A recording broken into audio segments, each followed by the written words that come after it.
Hey, c'est Mystique et aujourd'hui je vous retrouve pour la vidéo What's New du mois d'août.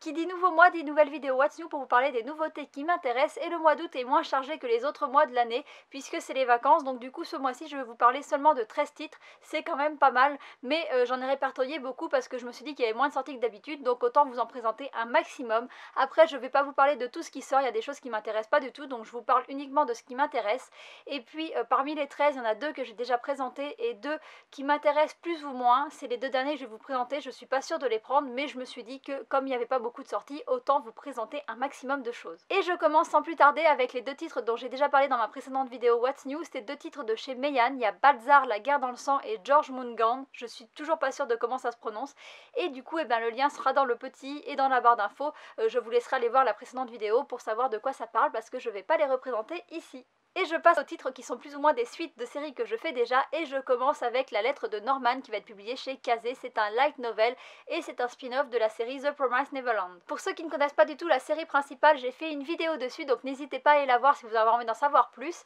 En tout cas, ce titre, lui, il n'est pas sous forme de manga, il est rédigé sous forme de roman et sous forme de lettre. Ça serait une lettre que Norman, donc un des personnages de l'histoire principale, aurait écrit le jour où il doit quitter l'orphelinat dans lequel il habite depuis qu'il est tout petit. La lettre est écrite à destination des autres enfants de l'orphelinat pour les aider à s'échapper, et pendant qu'il va la rédiger, Norman va se remémorer beaucoup de souvenirs de sa vie à l'orphelinat, notamment des secrets, et c'est ça qu'on nous propose de découvrir dans ce light novel. J'ai déjà lu le début et franchement j'ai beaucoup aimé, je trouve que c'est très facile à lire, je pense que c'est principalement à destination des gros fans de la série, dont je fais partie, et du coup c'est avec plaisir que je la jetterai. Je n'ai pas pris ce livre à la Japan Expo, je crois qu'il y était, j'ai été très bête parce qu'en plus il était avec le tome 9, il y a un petit coffret qui vient, je pense que je vais acheter le coffret quand il va sortir au mois d'août. Et du coup, eh bien, si vous êtes fan de la série, je vous conseille fortement de vous y intéresser. Il y a l'extrait qui est disponible sur le site de Kazé et ça donne très envie d'en savoir plus. Le suivant va être publié chez Kurokawa, c'est un Kodomo et c'est Pokémon le pouvoir est en nous. Il fait partie de la série des mangas Pokémon sur les films Pokémon, c'est le 8e qui sort en France et il me semble qu'il y en a une vingtaine au Japon, et ça me paraît juste énorme parce que je savais même pas qu'il y avait 20 films Pokémon. Vous vous en doutez, l'histoire va bien entendu parler de Pokémon. On retrouve Sacha et Pikachu dans la ville de Fula pour le Festival du Vent. J'en sais pas plus et j'ai pas besoin d'en savoir plus pour savoir que je vais l'acheter puisque je suis une grosse fan de Pokémon, comme vous pouvez le voir avec mon t-shirt. J'essaie d'avoir tous les mangas Pokémon, donc je le prendrai forcément. Et le dernier qui est une suite de séries que je fais déjà, c'est Gamaran, le tournoi ultime. Alors je sais pas si ça se dit Gamaran ou Gamaran, moi je dis Gamaran mais c'est peut-être Gamaran. En tout cas ça va être publié chez Kana, il y a 6 tomes en cours pour l'instant au Japon et c'est un shonen, et c'est la suite directe du manga Gamaran que je me suis procuré très récemment. J'avais déjà lu le tome 1 il y a très longtemps et j'avais beaucoup aimé, et du coup il y a pas longtemps j'ai acheté toute la série à Ibi Otaku, que je remercie de me l'avoir envoyé.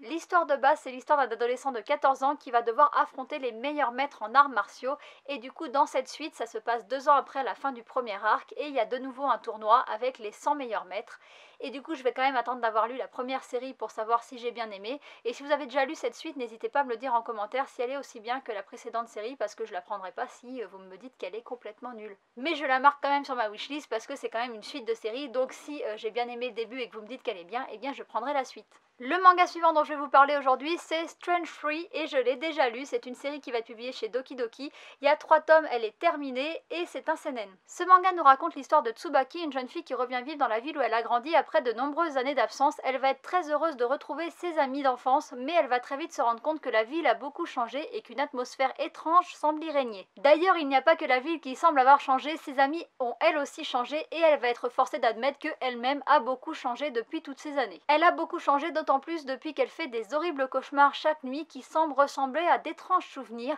Elle y voit une petite fille allongée sur le sol, inanimée, et elle a l'impression en fait que c'est lié à la ville d'où elle vient, que c'est un souvenir et pas un cauchemar, et du coup ça la trouble beaucoup. Elle va donc essayer de se renseigner pour savoir si cette petite fille a réellement existé ou non, et ça va être le début de ses problèmes, et je vous en dirai pas plus parce que le manga est très court, 3 tomes seulement, donc faut pas trop que je vous raconte l'histoire. Ce manga c'est clairement un thriller de science-fiction et franchement l'histoire est vraiment intrigante et prenante, on se pose beaucoup de questions et j'ai été surprise à des moments, on s'attend à certains dénouements et en fait c'est pas du tout ça qui arrive et du coup j'ai trouvé ça très agréable. On se prend très rapidement au jeu d'enquête aux côtés de Tsubaki, on a envie de savoir qui est cette petite fille, qu'est-ce qui se passe dans cette ville et la série est très courte donc elle avance très vite, je pense qu'elle avance tellement vite qu'on aura le droit à une vraie fin et c'est tant mieux parce que c'est ma seule peur, c'est que comme il n'y a que 3 tomes, on n'ait pas une vraie fin bien construite, mais j'ai bon espoir puisque l'histoire avance très vite et du coup je croise très fort mes doigts et j'attends avec impatience le tome 3. Le premier dont j'ai lu un extrait c'est Gigante et j'ai lu seulement un extrait alors que j'aurais pu vous présenter le tome 1 en entier puisque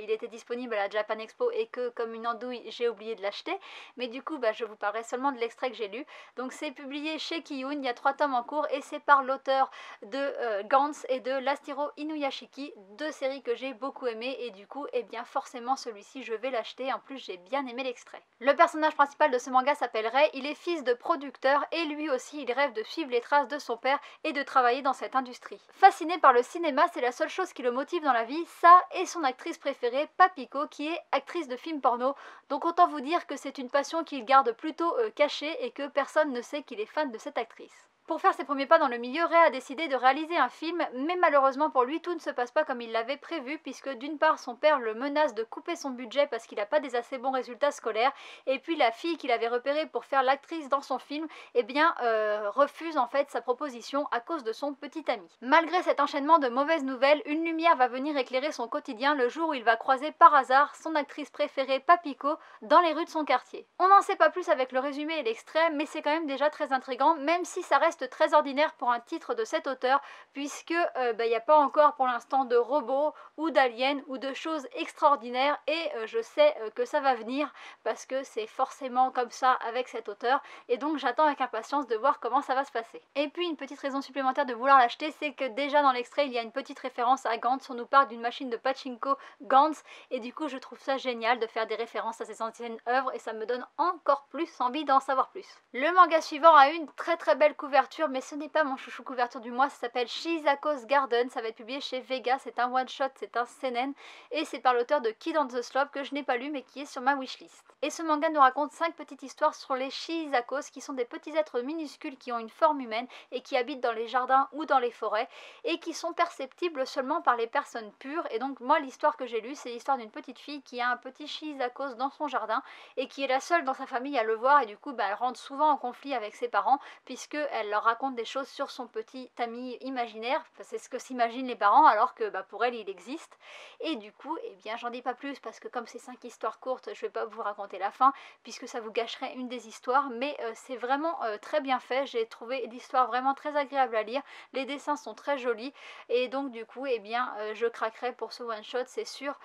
que je le prendrai. Je passe maintenant à mon chouchou couverture du mois et ça s'appelle Le Mystère Pingouin, ça va être publié chez Nobidobi, il y a 3 tomes en cours au Japon et c'est issu du film d'animation du même nom qui sort normalement en septembre en France il me semble. Et ça nous raconte l'histoire d'un petit garçon qui s'appelle Aoyama qui est en CM1 et qui est très intelligent mais aussi très sûr de lui, il a déjà fait ses plans pour l'avenir, il sait qu'il va devenir quelqu'un d'important, qu'il va faire de grandes choses et qu'il va se marier avec une femme qui est déjà adulte, qui travaille dans une clinique dentaire qui s'appelle la clinique Miyata. Un jour un mystère va se présenter à lui et il va se sentir obligé de le résoudre bien sûr puisqu'il est très intelligent et ce mystère n'est rien d'autre que l'apparition et la disparition quasi immédiate de pingouins dans sa ville. On n'en sait pas plus dans le résumé, mais ça a l'air vraiment très foufou, très drôle et les dessins sont très beaux. Il en faut pas plus pour conquérir mon cœur et du coup, la couverture me plaît beaucoup, l'histoire a l'air sympa, j'ai très envie de voir le film d'animation, donc je pense que je craquerai sur cette petite série qui a l'air, ma foi, très mignonne. Pour le titre suivant, vous allez encore devoir supporter mon accent anglais tout pourri, donc ça s'appelle The Irregular at Magic High School, il me semble, ça va être publié chez Ototo, c'est un shonen, la série est terminée en 4 tomes et il existe un animé. Dans ce manga en 2065, la Troisième Guerre mondiale a fait rage et a pu être arrêtée grâce à la magie. L'histoire se passe 30 ans plus tard dans une école de magie très réputée où on va retrouver les 2 personnages principaux, Mitsuki et Tatsuya, qui sont frères et sœurs et qui étudient dans cette école. Si l'un est très fort en magie, l'autre fait partie des pires élèves, mais ils vont devoir se battre ensemble pour affronter les menaces qui pèsent sur l'école. On n'en sait pas plus dans le résumé, j'ai pas trouvé d'extrait, mais ça m'a beaucoup intriguée, je trouve que la couverture est très belle et les dessins ont l'air très beaux et du coup ça m'a donné envie de m'y intéresser et puis ça parle de magie, donc un petit point positif en plus, donc je pense que je m'y intéresserai de près. Le manga suivant, c'est un one-shot qui va être publié chez Kurokawa, c'est un shonen qui s'appelle Bander et ça se passe en Chine en moins de 100 et on suit l'histoire d'un jeune garçon qui va voir ses parents se faire assassiner sous ses yeux sur ordre de l'empereur et qui va jurer de se venger, et donc du coup ce manga c'est l'histoire de cette vengeance. Comme souvent, ça m'a donné envie de m'intéresser à l'histoire pour voir si c'était une histoire qui était tirée de faits réels, donc j'ai été lire des trucs sur le premier empereur de Chine. Il semblerait qu'il ait subi des tentatives d'assassinat, mais pas d'un jeune garçon, en tout cas j'ai rien trouvé sur ça, donc je pense pas que ça soit des faits réels. Si vous savez et vous savez que c'est des faits réels, n'hésitez pas à me le dire en commentaire. Mais en tout cas, même si c'est pas des faits réels, ça m'a donné beaucoup envie de m'y intéresser. Les dessins ont l'air très beaux, c'est un one shot et donc du coup, on le sait, souvent je craque sur les one shots, je ne me voile pas la face, celui-ci finira dans ma bibliothèque. Je passe maintenant aux deux derniers titres dont je voulais vous parler aujourd'hui et les deux titres vont être publiés chez Akata dans leur collection What the Fuck et peut-être que c'est un petit peu trop What the Fuck pour moi, j'aimerais bien me faire un avis avant de les acheter parce que les deux séries ont l'air super barrées et du coup je veux être sûre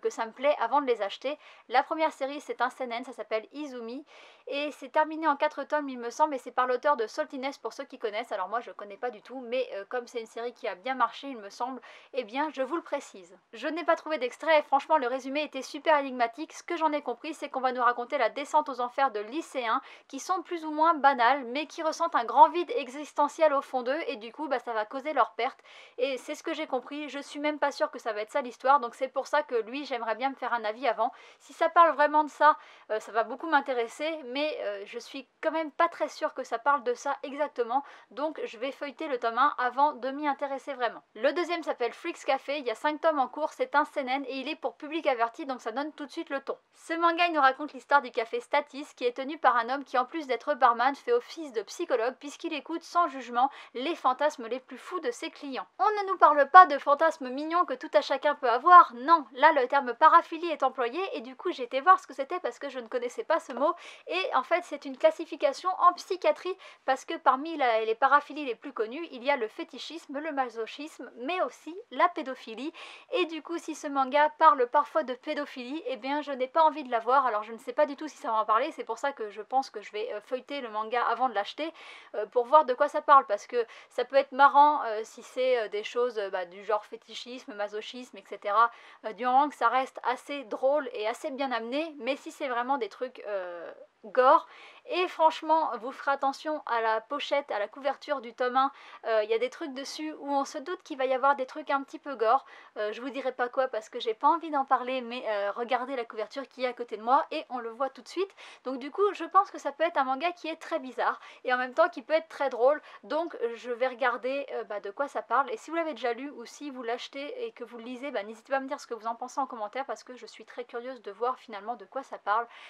mais c'est sûr que je la jetterai pas avant de regarder à l'intérieur de quoi ça parle, surtout que c'est pour public averti, donc ça va forcément être un petit peu, je ne saurais même pas comment dire, mais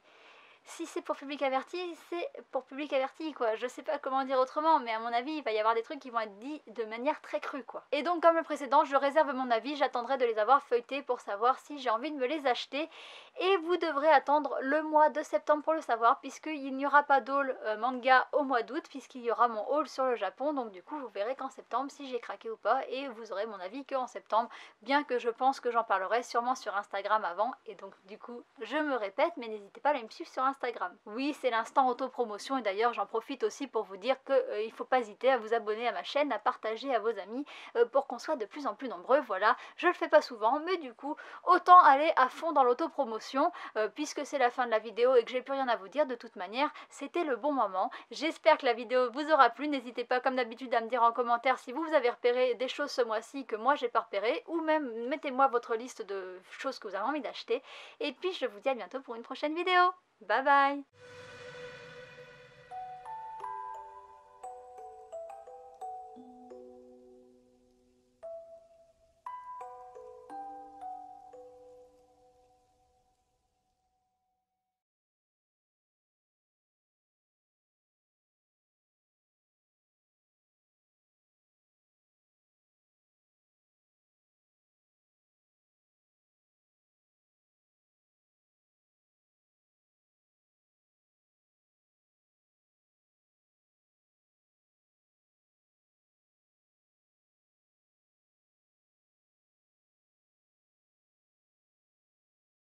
Imizu.